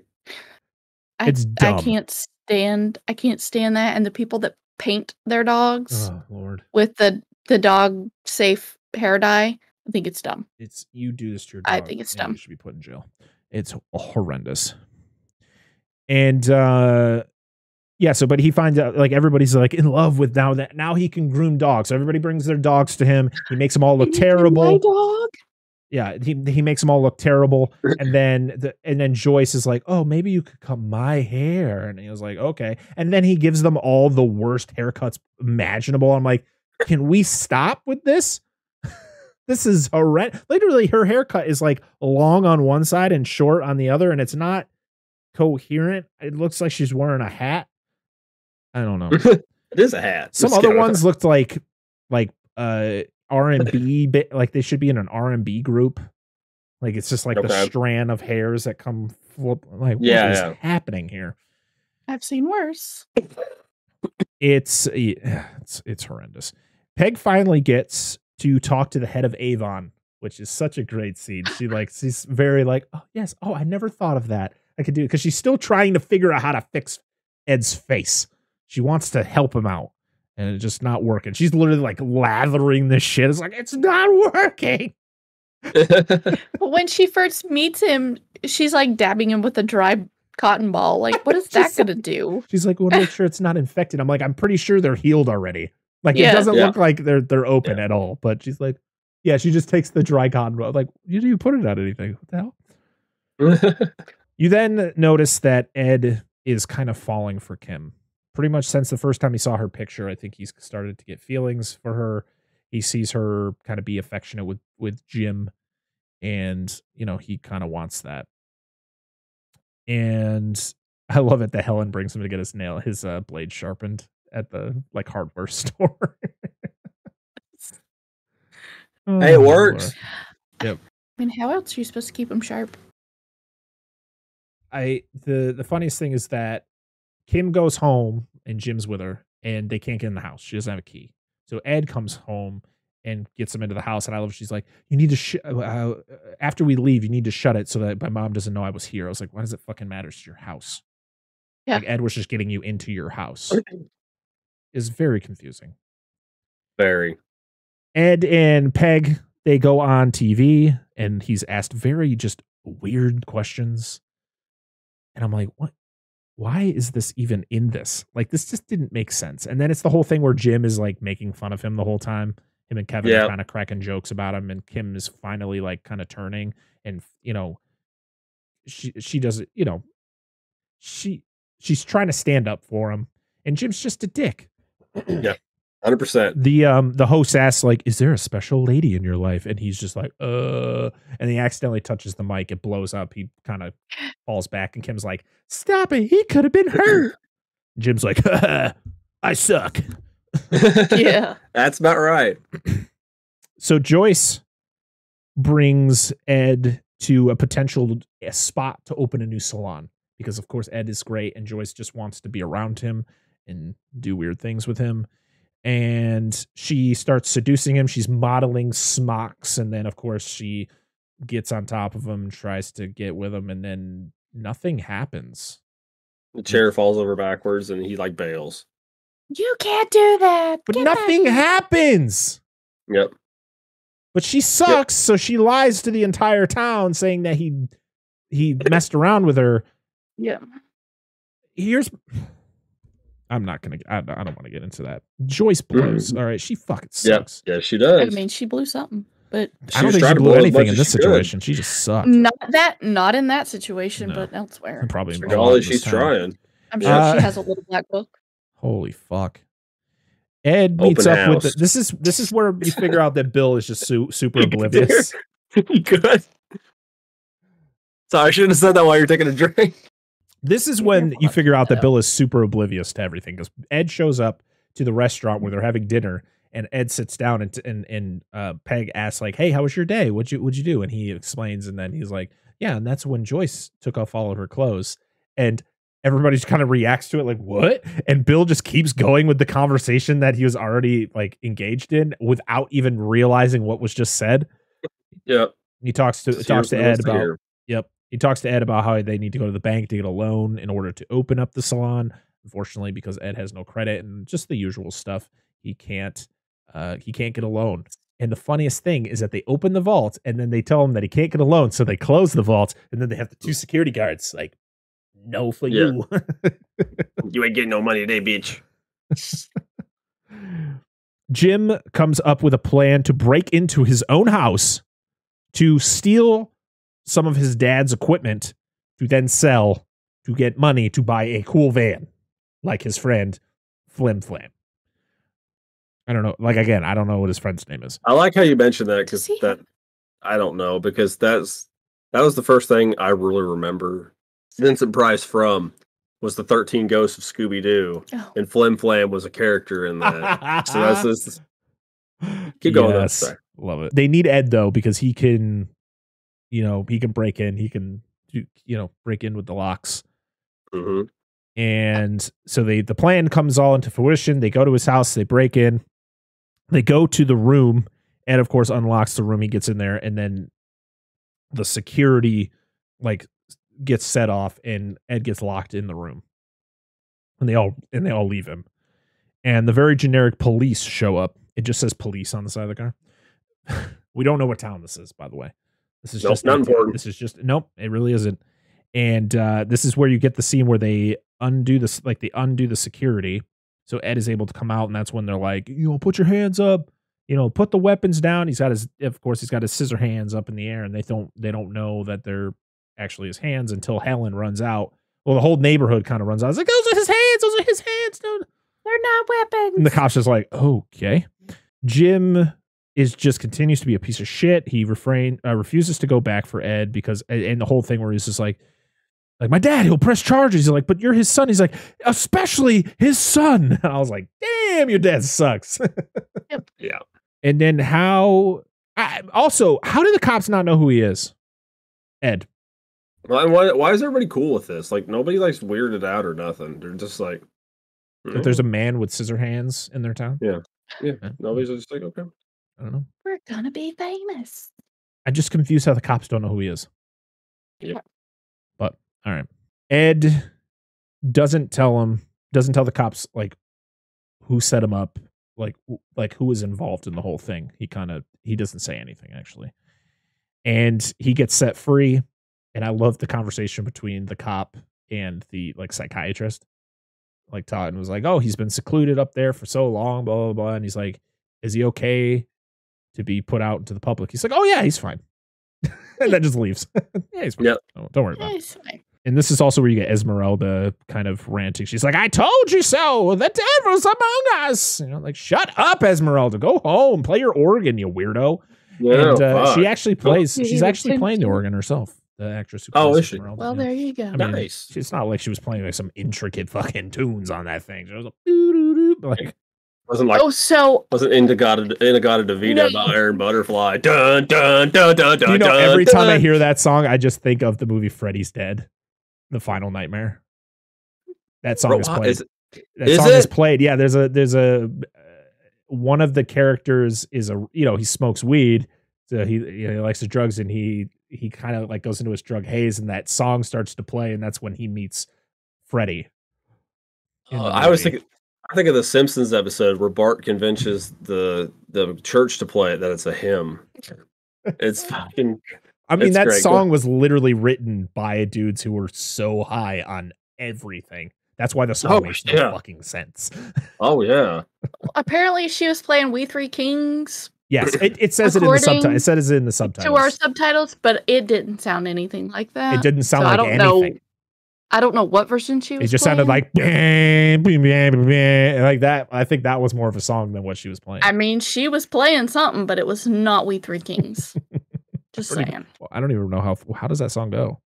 We Three Kings of Orient are bearing gifts, we travelers so far. Field and fountain, moor and mountain. Listen to the actual song. You're just saying words.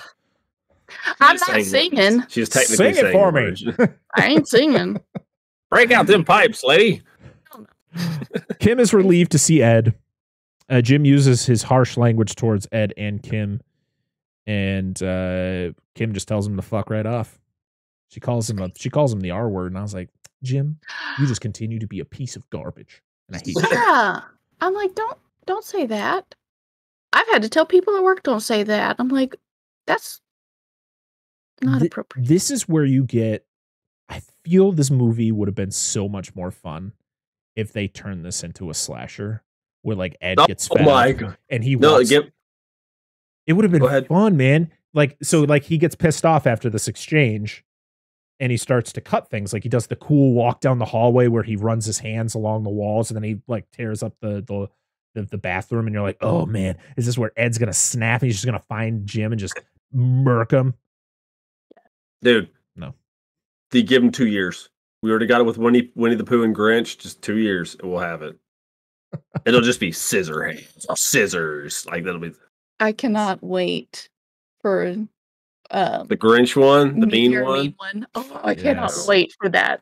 It looks shitty, but it's gonna be. I gotta see if I can find a way to get a screener for that before it. I want to see Cocaine Bear. Oh my god! I really hope so. Awesome. Fun story about Cocaine Bear. So Elizabeth Banks, the director, actress. People know who Elizabeth Banks is. She's from my hometown. Like where I live, that's where she's from. So I really want her to do a screening here. I would love it. Well, you should get into that. Like, hey, I'd like to have a screener. Like, I would love to do a screener. Like, get with my local movie theater. And be like, I'd love to do like a special like screener of Cocaine Bear. That'd be so. So when they talk about where the cocaine has dropped, that's like the next. It's like Knoxville, Tennessee. I'm like, wait a minute. Yeah, and I'm looking, I remember that. I'm like, just there. Oh, we're absolutely covering that. Doesn't look like Knoxville. And then there's like a fountain, not a fountain, but a waterfall. Like, yeah, that's definitely not Knoxville. Well, it depends on. It could be some of the national park, more towards G-Burg. Yeah, it would be on this side. Mountainside, yeah. All right, Cocaine Bear side tangent over. Yeah, sorry. That's okay. I got excited when they're like Knoxville, and I was like, when? It just, I hated this because it was such a cool scene, and then the very next scene is Bill like reprimanding Ed for tearing up the bathroom. You're like, oh man, I wanted to see him snap, man. I wanted to see him like get fucking. I mean, he does later in the movie, but he gets taught a lesson. Should have started here at dinner about it. For one, he talks about like the fact of like, you know, being responsible and like how much it's going to cost to fix the bathroom and stuff like that. And then he talks about the whole, you know, if you found money on the street, what would you do? And it's just like, I'd pick it up. I would give it to my friends and family. It's like, no, I know that's what you think is right. I'm like, shut up. Shut up. You did this, Peg. I don't want to fucking hear it. All y'all's fault, damn it. Fuck. Peg started it. It is. God damn it. She brought him home. She kidnapped him. So Peg is going to throw a Christmas party, but she's afraid no one's, and the whole neighborhood's like, I don't know. You think anyone's going to come? Aren't you kind of embarrassed about the event? She's like, why would I be embarrassed? Shit happens. Yep. And she gets another haircut from Ed. And I love the whole thing where Ed asks Kevin, it's like, hey, do you want to play, was it rock, paper? It was a different game. It was very similar to what rock, paper, scissors. And he's like, no, Ed, I'm tired of always winning. Because he only has scissors. Yeah. Yeah. So Ed carves while Kim and Peg are setting up the Christmas tree and setting up the whole thing. Ed is outside, somehow found the biggest block of ice possible and is carving a giant snow angel in the backyard. Where the fuck did he get this fucking block of ice? Where did it come from? That's what Victor asked later on. He's like, where's all this ice coming from? Like, where? It's a fair question. Well, but this is where you get like that snow effect. So like anytime you see this movie and you see like, oh, it snows in this movie. No, it doesn't actually snow. It's all this, the ice shavings snowing down on Kim as she dances in her yard. And then, of course, sweet though, because at the end, I mean, it's just at this time it's not sweet, but at the end it's sweet. Yeah. Ed notices Kim's there. He comes down from the ladder and accidentally slices her hand. Jim comes into the backyard at that exact moment and is like, you son of a bitch. And I'm like, Jim, are you kidding me, bro? What are you doing? At this time, he's just a stalker. Yeah, because she tells him earlier, I don't love you anymore, Jim. Get out of here. I don't know why I did in that accent. No, it's fine. I'm down with it. And so Jim kind of get out of here. Now I live in Western Mass. We don't have a cool, like really ridiculous accent like Bostonians. Bostonians. Oh man, we're really getting somewhere else. Jim confronts Ed. He kind of causes him to run away. Jim continues to suck. And this is when Ed rages. He cuts off all of his clothes. He's back to his like fucking Hellraiser outfit. And he gets the cops called on him because he's going around destroying all of his like hedge, the topiaries. Cuts the leg off the ballerina. He fucking slashes somebody's tire. You're like, damn it. Rude, man. And it's not just a slash, it's a he stabs it and he's just like he gets stuck. He's like, oh no. I love it though. It's just like, I'm calling the cops. Yep. Because he cuts the leg off of her ballerina. Oh, so funny. I think hers is the ballerina. Yeah. And she's like, the cops. Yeah, she's like, oh, Edward, I'm calling the cops. Like, she's so sweet in the beginning, and she's like, damn it, you messed up my lawn. Again, Bill is just oblivious to everything. He's up on the... How long has he been up on this roof? It's sun. The sun is blazing when he's starting, and it's dark as fuck. And he's still up there, and he's singing his song, and he's oblivious to everything. He sees the fight, and I love how Ed, like, wanders out, and he's just like, hey, Ed, where are you going? And that's it. And then he comes down, and Kim's just like, Dad, you gotta go help find him. Or no, it's Peg's just like, oh, honey, we'll come inside. Dad will find. He's like, yep, I guess I'll go get him. He doesn't have no idea why he left. I'm like, Bill, where are you right now, buddy? He's the dad from Christmas Vacation. Shoot. Oh, Chevy Chase. Yeah. With all the decorations on their house, like that's him. He's rolling the fake snow out on the roof. Yes. Yeah. He's 6 hours of Christmas decorations. If only Chevy Chase in real life was as fun as the characters he plays on screen. I digress. Yes. Agreed. We then get another Ed goes home and Kim's the only one there. And they have a whole conversation. Don't remember the full extent of the conversation. But we get another flashback. Yeah, they kind of hug it, and then he kind of, I think he's telling her about him finding the scientist dead, or the scientist dying, because the scientist, he gets him, he's like, Ed, I have a surprise for you, and he gives him rubber hands. I'm like, what are those supposed to do? I was not gonna do shit. Where is he putting these things? And you get the whole thing where, of course, the scientist collapses and dies. And Ed, I love the whole thing where Ed's scissor hands go through the hands, which I thought was a really cool touch. Chop him up. I know Victor's like, did he die? I'm like, I don't know. It's never stated, does he die? Yeah, he dies, 100%. Which, I mean, you figure it out. Well, it says in the movie early that he dies, because he just says he doesn't wake. But at this scene, but he came in after the whole story.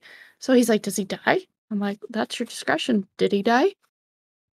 You know, I think he fucking burnt him in his sleep. Did you come in at the halfway point of the movie and you figure this out? Like, you know. Yeah. So Jim makes his drunk friend drive to Kim's house. Responsible. He is, and Jim is a fucking douche. And the fact that his friend does whatever he says pisses me off. I'd be like, get out of my van, bro. Seems to be a lot of people that do that with him. But his friend's like, is this a good idea? He's like, I've been drinking, you know. Well, yeah, he was like, I feel like I don't feel good. I think I feel like I have to throw up. And like Jim's back there taking swigs of liquor himself. And he's like, we got to go to Kim's. And of course, it's like that generic, just overdone drunk driving where he's literally like, and of course, is the time that Kevin, who's at a friend's house, he's going home, and Ed notices the van swerving down the road and Kevin crossing the street, and Ed saves him. But like, as Ed is trying to see if he's okay, he's cutting him because he has scissors for hands. And everybody's like, get off him, you're hurt again. Oh my God. I was like, holy shit. This town is so stupid. And it's all your fault, Peg. Yep, it's all Peg's fault. It all stems back to Peg. All her fault. Her and her Avon. She needed to make them sales that go for the month. Jim confronts Ed again, and he gets sliced in the arm pretty bad. And that's when Ed, I love when the cop shows up, and this shot makes me laugh. It's Ed running down the street and the cop car driving at like 10 miles an hour behind him. And everybody's running too. I'm like, you guys can outrun that cop car at this point, you know. It's hilarious. And yeah, they get to the end of the street. The cop kind of goes in there. I think he just kind of was like, yeah, stay in there. I think he shoots up in the air a few times. Yep. And that's good. Come out. And Joyce is the first one to go, is he dead? Like, fuck you, Joyce. That's like as just going to throw this out there for people that don't know. Firing a weapon directly in the air is extremely irresponsible and dangerous because those weapons, those projectiles have to come down and they can injure and kill people. He doesn't not an acceptable thing to do in real life. You're telling me that they don't just they just don't disappear in the air like you would expect them from movies? Well, I will say just in case there's somebody out there that doesn't know how that bit of physics works because they watch movies like, oh, okay, I can do it. Happened in this county before. Yeah, you just saying. Just don't. That's not advisable, and not to mention that's not good police work. Like you don't just like discharge a firearm random. Like don't you ever come back in my fucking yard. You know, like you're chasing coyotes or some shit. To keep running or something. Yeah, I was like, what? Okay. Yes. So yeah, the cop's like, yeah, he's gone. You know, not to worry about him. And the town's kind of like, yeah, we're gonna go up to the mansion and make sure. After the cop tells them all to go home. Yeah. We're going to be extra white about this and go check it out. Yeah, 100%. I mean, there's no people of color in this goddamn town. Except for the cop. Except for the cop. You're right. He was too smart. He was like, I ain't going to chase him up to that haunted ass. They've already been white people about it. Yeah. Oh, yeah. A lot of poor decisions. I'm sorry. If you see a bear on cocaine, don't go after it. No, you should back off. Where got a brick direction? Got a brick right here, Bear. Have that. So Kim finds Ed, but so does Jim, and they fight. And yeah, you kick Winona Ryder. I hope you die. And Jim does. He kicks her right in the stomach. I was like, no, Jimmy, you're gonna die now. And Ed gets fed up, stabs him in the stomach, and tosses him out the window. And I was like, Ed just flat out murders someone. You forget when the roof collapses on Ed and he comes back, and does Ed tackle Jim, or does Jim tackle Ed? Jim. I think Jim is always like the upper hand, like he always is doing. But Kim grabs his hand and threatens him with it. Yes, and threatens him. Says, if you don't stop it, I'm gonna kill you. And I'm like, yes. Yeah, that was really good, and I love how like Ed is like looking at her like, what are you doing? But then, like, when he sees Jim, like, Jim is kind of like, and then he swipes it out, like, he kind of pushes it away, and that's when he kicks her. Yes. And Ed's like, oh, no, mother. And he no, you didn't. He Freddy Krueger's his ass and fucking throws him out the window, and you're like, he just straight up murdered him. He murdered he murdered a child. Yeah, he's like, he didn't stab you that much. You're just being a baby about it. And I'm like, you see blood on, like, 3 inches of his blade, so I'm pretty sure where he stabbed him was pretty close to his the rib cage, right there in the center. Stabbed him through the diaphragm, which you're fucking you're done at that. You're done. So you don't get medical attention. The town shows up. Kim gives Ed a kiss and tells him she loves him, which is kind of weird since I've only known each other for like a week, and really like. Okay. Kim tells the town he's dead because she conveniently finds a Freddy glove inside the house. Hands. Yeah, just like, look it, I found his hand. He's dead. And I was like, that's convenient. He was just right there by the door. And I found this old brown hat in there. It says Fred Krueger on it. What does it mean, Mom? Tell me what it means. Didn't we recently watch a movie? Didn't we recently cover a movie where people fell in love in like 2 seconds? Yeah, sure, probably. I don't remember.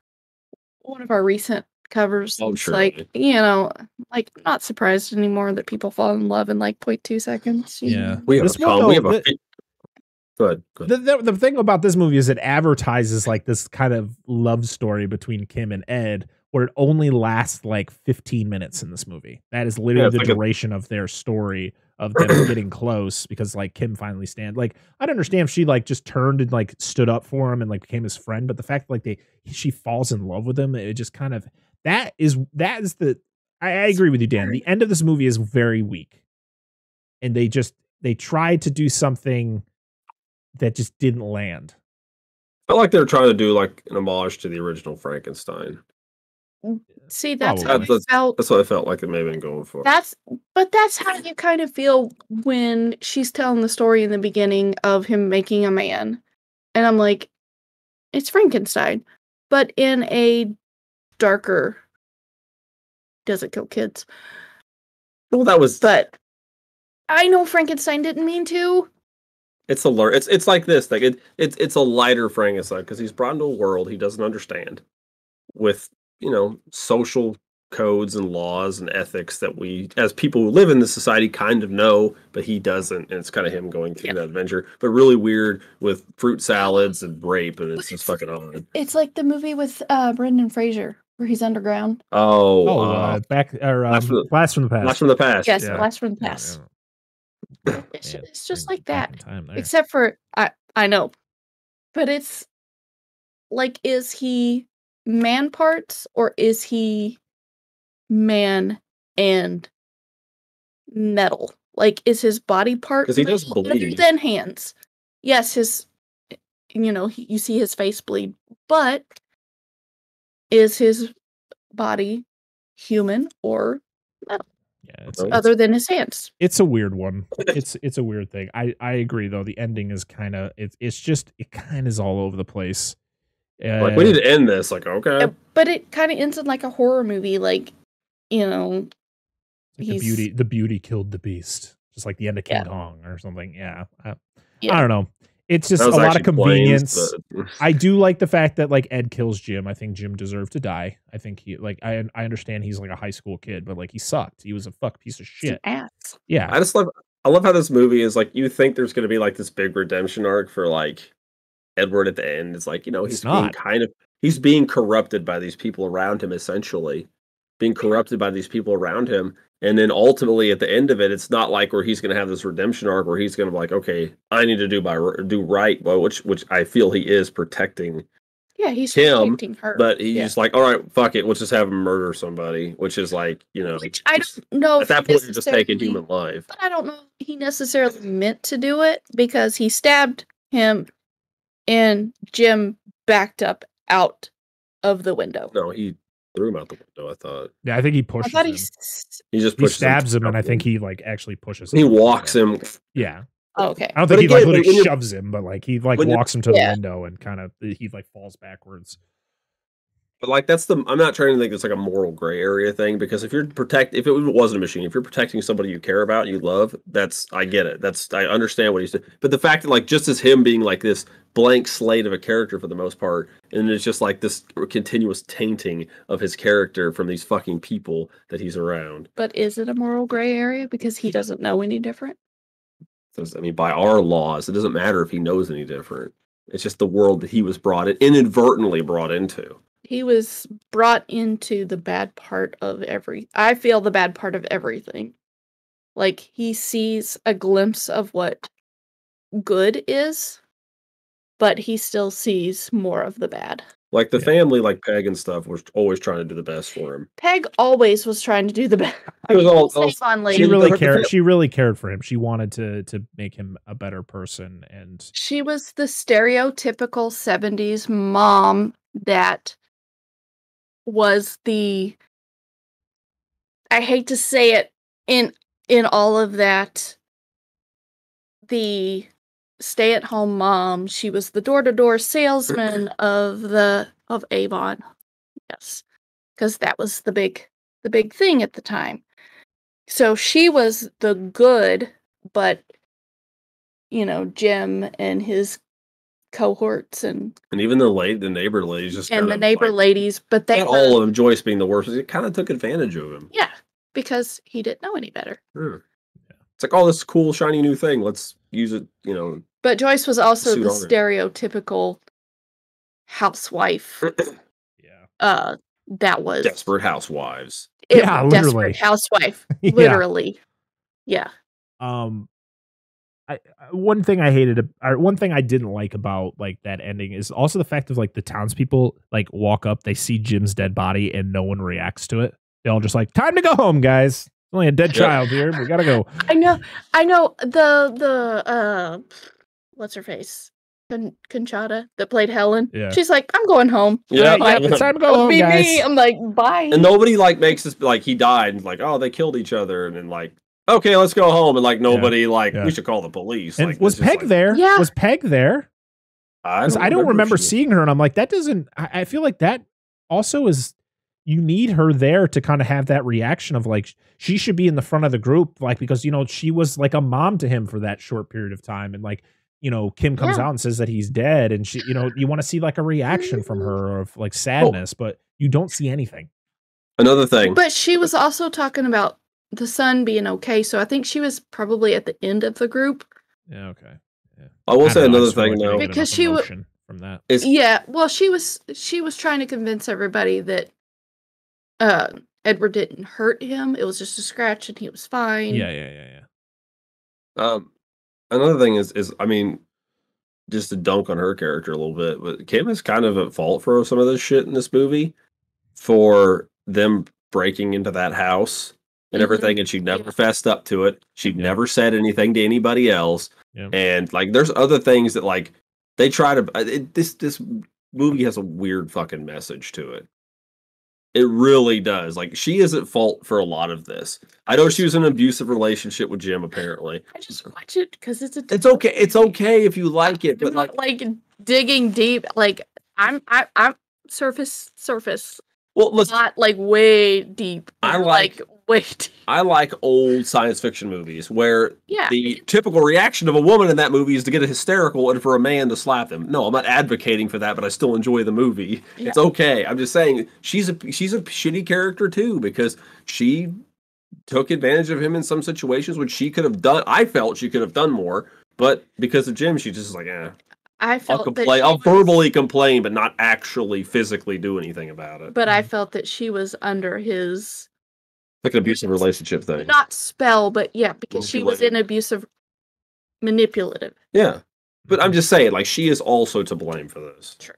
So, for some parts, she could have easily gone and said, "Hey, we did this," but she didn't want to get in trouble too because she was a part of it. Yeah. So, and look at the end when she's gonna like kill Jim. I mean, if this was like a metaphorical thing or symbolism, the tool she is going to use to kill Jim with is fucking Edward's hand. Yeah. She didn't grab like a big old log and try to bludgeon him in the head. No, she grabs his fucking hand, which had she had done that and the situation had been different, regardless, Edward would have been blamed for the murder. True, because it's his hand. Yep. And she could have easily grabbed it in the backyard when he cut her hand. But there she is being the, oh, it hurts, but he didn't mean to do it. That's what I'm saying. It's like notes. Oh, I have an idea for when we're done. Okay. That's all I. Yeah, I mean, you guys all made fantastic points. I mean, there's a lot to talk about with this ending, and I think that's kind of what brings it down a peg for me as it being like. I mean, yes, do I watch this movie once a year? Yes, because there are certain elements I really enjoy, but this ending is very convoluted and kind of a mess. It kind of feels like it's disjointed from the rest of the movie. Like, it feels like the first part of the movie should be its own thing, but then the ending should be like a whole different movie.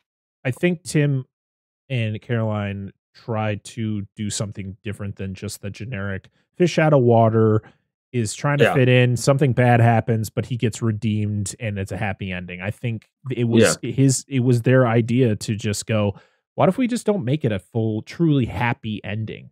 Like, Kim and Ed don't wind up together at the end.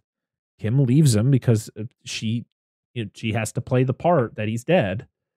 But yeah, the movie ends with old Kim talking to her granddaughter, finishing the story. And, the granddaughter asks, like, is you think he's still alive? She's like, I don't know. But before Ed showed up, it didn't snow, but now it does. And you can find me dancing. Still find me dancing in it sometimes, which is him carving up Christmas. Which no, she blames her oldness on not being able for not going up there to check him. Give me a break. But you can fucking dance. Give me a fucking break. And apparently knock boots with somebody else to get fucking kids. Yep. But you can't go walk up there? I mean, come on. It was mostly flat. And what year is this? Like, the future? Is it like, is this like 2030 something? It has to be. Jesus. But yeah, so it all is because Ed is doing his ice carvings and all the all the pieces kind of flow out and it feels like snow. I was like, okay. It's like, this is what Ed would have been doing if Peg didn't fucking take him from the mansion. He just would have been doing this shit. See, the thing with that, like, is I felt like there was supposed to be like some grand, like, full circle moment with all this, but they're like, no, let's have the ice statue thing 2/3 through the movie and then bring that connection back around. Where is he getting all this fucking ice? Exactly. Where? Victor's like, where's all this ice coming from? I'm like, movie magic. Just don't ask. Yeah, I assume this was take place in California because it doesn't snow. Yeah, I think so. I think you're right. But that's it, guys. That is Edward Scissorhands. We did get a couple comments on this episode. I posted a little late last night, so we didn't get too much. That's why I missed also, it. Twitter, I hate Twitter and like how certain things you get seen by a lot and some just feel like get lost in the fucking crowd. Our first of two comments is from Chris or at Rudy 5453, or one of our massive supporters from day one. He said, "Oh man, do I love this movie. Excellent choice." Well, thank Angela, because she is the one who picked it. And our second comment is from Doom Generation Podcast, who actually just released an episode on Edward Scissorhands as of this recording at the beginning of this week. Some point, I held off listening to their episode before I recorded this because they did not like this movie very much. They said, we just released an entire episode hating on this movie. I don't even know where to begin. Oh No. But go go listen to Doom Generation podcast. Their show is fantastic. I listened. It's another one that I add to my many podcasts that I listen to. But they've covered a lot of great movies. I have not listened to, as of this recording, I have not listened to their Edward Scissorhands episode, but I'm actually very excited to hear it. I didn't want to be swayed. I didn't want to have that the I don't like it. I mean, listen, I did talk a lot of shit about this movie during our plot synopsis, but listen, there's a lot of things that you can kind of point out with this. Also, I do want to shout out another podcast that it will be releasing an Edward Scissorhands episode the day before this episode releases. M over at Verbal Diorama released an episode. Nice. As you listen to this, it would have been released yesterday. So make sure to go check out that. She goes through the history of movies. So she, like all the stuff we do at the beginning of our shows, the quick behind the scenes and stuff, every bit of her episodes is that. Just going through the history of movies. It's fantastic. Make sure to check out Verbal Diorama wherever you listen to your podcasts. That is it for comments. Dan, can you guess what the porn parody of Edward Scissorhands is? Okay, I'm gonna think of you guys. It's probably maybe not Edward. Like it could be. We'll just stick with that though. I'm gonna say Edward Fleshlight Hands, Pussy Hands, Vibrator Hands, Symbiote Hands. Simple. It's simple, Dan. Simple. Lube. No, not just lube. It's just lube. Edward Scissoring. No. I'll give you one more. Damn. Give you one more. Oh no. I'm out. Go ahead. Edward Penis Hands. Yes. Okay. Wait. Starring Gianna Fine and Sicky Nix as Edward Penis Hands. I recognize one of those names. What? By porn stars. Well, all Sicky Nix did was change around the letters because it was Nikki Sixx from fucking Motley Crue. How do you recognize that name, husband? I've only been clutching my dick for 20 some years. Holy shit. Okay. Anyway. All right, what were you guys laughing about over there? My God. I only know one porn star. And it was Nikki. It was Sixy Nix, right? No, it was somebody that he went to school with. Somebody went to school. Oh, okay. Yeah, I don't remember her name now. It's like some Kenzie Joe or some shit like that. So we're gonna do something since we have covered now. Since the beginning of this show, we have covered. Oh gosh. This is our 5th Tim Burton movie now. Correct? Stop. We are not counting A Nightmare Before Christmas because it's not a Tim Burton movie. That one's okay. But we have covered 5 Tim Burton movies. So we are going to rank the movies that we have covered. So the first one we ever covered from Tim Burton was Beetlejuice last October. So you're going to give that number 1? We have Beetlejuice. We have Beetlejuice. We have Batman 89, Batman Returns, Sleepy Hollow, and now Edward Scissorhands. So let's start off with Beetlejuice. Beetlejuice. We're going to put it on the list. So Beetlejuice is number 1 right now. Batman 89. It's better than Beetlejuice. I can't agree. What are you? I'm Batman. That's the only good part of it. It is not. I love Batman 89, but I love Beetlejuice just slim more. So Batman 89 drops to number 2. Batman Returns. I always say Batman Returns is better than Batman 89. But also, it's not as good as Beetlejuice because I love Beetlejuice. Yeah, that's fine. So the only thing I say is Danny DeVito bites some motherfucker's nose. I mean, that's all I got. I love Michelle Pfeiffer. I just love the characters all around. It slightly takes an edge over 89 for me. All right, Sleepy Hollow. Sleepy Hollow, no joke, is one of my favorite Tim Burton movies of all time. It would be my number 1. I love Sleepy Hollow so much. Yeah. I do have to agree. Put it over Batman. Holy shit, guys. Are we putting Sleepy Hollow over Beetlejuice? It's up to you guys. Holy shit. All right. I would. This is going to be a weird Tim Burton. I mean, it's a definite, it's a back and forth for different reasons, but yeah. All right. I might put it at number 1. Okay. So our last one is Edward Scissorhands, which I think is the worst of all the Tim Burton movies we have covered. Yes. I agree. Yep. I mean, it's good, but I agree. All right. Well, that actually went a lot faster than I thought. So our Tim Burton rankings as of right now are number 1, Sleepy Hollow, number 2, Beetlejuice, number 3, Batman Returns, number 4, Batman 89, and number 5, Edward Scissorhands. As much as I hate it. All right, Dan. It's not saying it's bad. No idea what the title of your movie is that we're covering next week. So please talk to us about what we are covering for episode 84 of the podcast. So next week on Dissect That Film, episode 84, we will be covering New Mobile Report. New Mobile Report, Gundam Wing, Endless Waltz. Came out in 1998. The best part about all of this is nobody's going to have any idea what the fuck's going on because there's a 49 episode series that preceded this. Are you serious? I know what's going on. I'm dead serious. It's going to be great. It's a Christmas movie. Oh, no. It'll be a quick one, I assure you. It'll be a quick one. Dropped you in. I told you. I said swim. Since our first year of picking Christmas movies, I knew this was going to be my second year. All right, guys. Well, I knew it. If you thought Dan's episode from last year was going to have the least amount of downloads for the show, this one it's probably going to take the fucking cake. Oh, God, 1. Just fucking 1. It's going to be me, and that's it. Probably won't even count. Some people are going to be messaging like, "Did you guys release an episode this week?" What the fuck is this? You guys don't do animu. There it is, people. We gotta dive into our first anime, and here it is. We're covering whatever Dan just said. Dan, you're gonna have to message me because I don't remember what the hell the title of this thing is. It's good though. It is. And it's like an hour and a half long, hour and 20 minutes. It's just the fact of like, how hard is it for me to take notes for this thing? Who cares? Just don't take notes. Just wing it. Like the show's title. Just fucking wing it.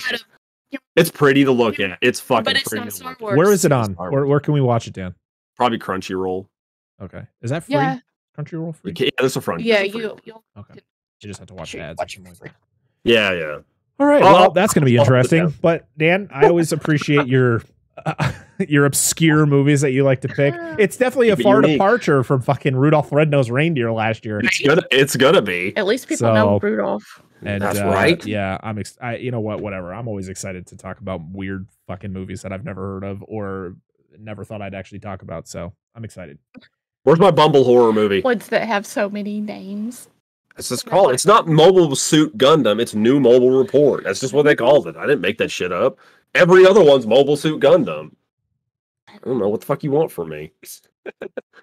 Well, make sure to like, comment, and subscribe on the video if you watch us on YouTube. Make sure if you listen to us on any of the podcast services, we're on Google Podcasts, Apple Podcasts, Spotify, Spotify Podcast. Wherever you can rate and review us, please do, because it helps us get into more people's ears, and it helps out the show because we're cruising towards some awesome goals before the end of the year. We're very excited about how 2022 has gone, and we're very excited for 2023. So make sure anything you can do to help us out, we'd appreciate. You can find us at Dissect That Film, whatever, on Twitter, Instagram, TikTok, YouTube, all that fun stuff. You can find Dan and Angela in their links down in the description. And my links are also down there as well, but I don't care about those. Just Dissect That Film. Do that. Make sure to check out, I was just on the Flicks and Friends podcast. I talked about the Guardians of the Galaxy holiday special. So make sure to check that out. Because that was fun. That was really a lot of fun. So bad. Go, Angela. It's the end of the show. It's okay. Let's go. Nobody gives All right, everybody. Just wait for you to be done. I gotta go. All right, everybody, we're going to get going. Thank you so much. Appreciate all the support. Until next time, I am Brett Parker. That is Dan and Angela, DNA Gaming. We are Dissect That Film, and this has been the Dissect That Film podcast, episode 83. We'll see you all again next time. Ho, ho, ho. Bye. Bye. Go. I'm going to